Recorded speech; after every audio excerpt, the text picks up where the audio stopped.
Hallo, mein Name ist Tobias Dörl, ich bin Künstler und heute rede ich über mein selbstgeschriebenes Traktat, die Zerlegung der Kunst und die Betrachtung der einzelnen Elemente.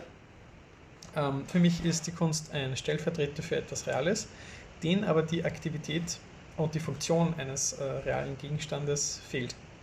Was bedeutet das? Dieses Traktat unterstützt la pour la, das bedeutet die Kunst für sich selbst, also ohne dass die Kunst verwendet wird für irgendein Statement oder für irgendeinen Zweck. Ja, was hat mich dazu geführt? Dieses Buch, die Ästhetik der Absenz. Hier stellen verschiedene Künstler Werke vor, die sie im 20. Jahrhundert entwickelt haben. Es ist eine bewusste Hervorhebung der Leerstelle und mit dem werde ich mich auch in meinem Traktat beschäftigen. Was interessiert mich? Mich interessiert nicht das Endprodukt, sondern mich interessiert der Prozess, welche Elemente hängen an einem klassischen Kunstwerk. Wir gehen hier davon aus von einem Gemälde. Die Moderne hat den White Cube hervorgehoben und viele Künstler haben sich mit diesem Format beschäftigt. Ein Künstler, Mike Escher, hat 1947 eine Bürowand entfernt und hat den Einblick hinter die Wand gewagt und hat uns gezeigt, hat die Wichtigkeit dieser Wand hervorgehoben durch die Entfernung. Wir kommen hier zum nächsten Element, den Nägeln. Die Nägel sind normalerweise hinter der Leinwand verborgen und diese werden hier hervorgehoben, indem sie anstatt der Leinwand bemalt worden sind. Das nächste Element, was wir uns ansehen, ist der Rahmen. Der Rahmen hat die Aufgabe, das Bild von der Wand zu trennen und dient als Blickfang. Ja, also wir sehen sofort auf diesen Teil hin und der fokussiert genau diesen Punkt, auf den das Bild ausgelegt ist. So, das nächste Element, was wir uns ansehen, ist die Leinwand. Hier in diesem Kunstwerk habe ich versucht, das Bild auszublenden und die Wichtigkeit der Leinwand hervorzuheben. Und habe das Ganze in den dreidimensionalen Raum hervorgehoben und es in eine Skulptur umgewandelt.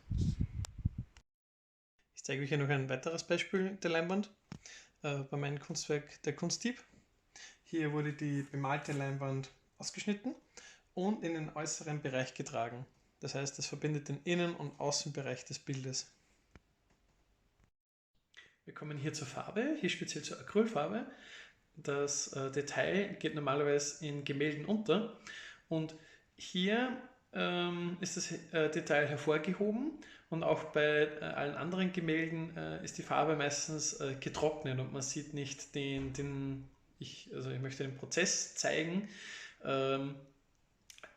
Um das hervorzuheben, habe ich hier die getrocknete Acrylfarbe nochmal mit Lack bestrichen, um genau dieses Detail zu zeigen.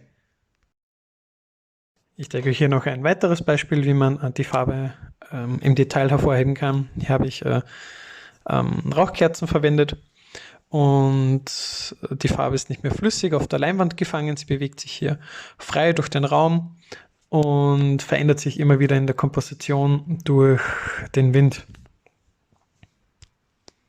Ein weiteres Beispiel von Farbe hier in einem weiteren Kunstwerk von mir ist eine Fotografie, die übermalt worden ist.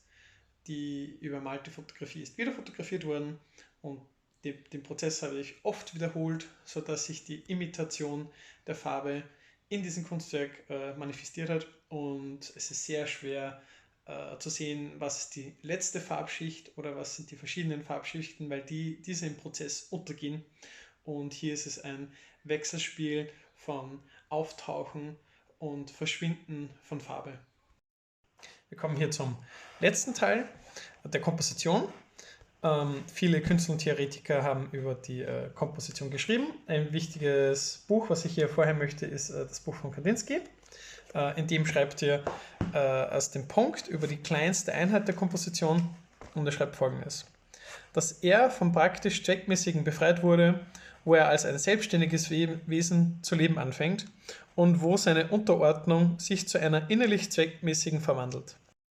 Ja, und dieser Selbstzweck, diese Eigenständigkeit untersuche ich hier in meinem Buch, was ich selbst gestaltet habe, die Ökologie der Kunst. wo jeder Kunststil in ein Tier von mir verwandelt worden ist. Und hier versuche ich eine Eigenaktivität der Kunst in einem fiktiven Ökosystem nachzuweisen. Ja, mehr von meinen Kunstwerken und mehr von meinen Videos findet ihr alles unten in der Beschreibung.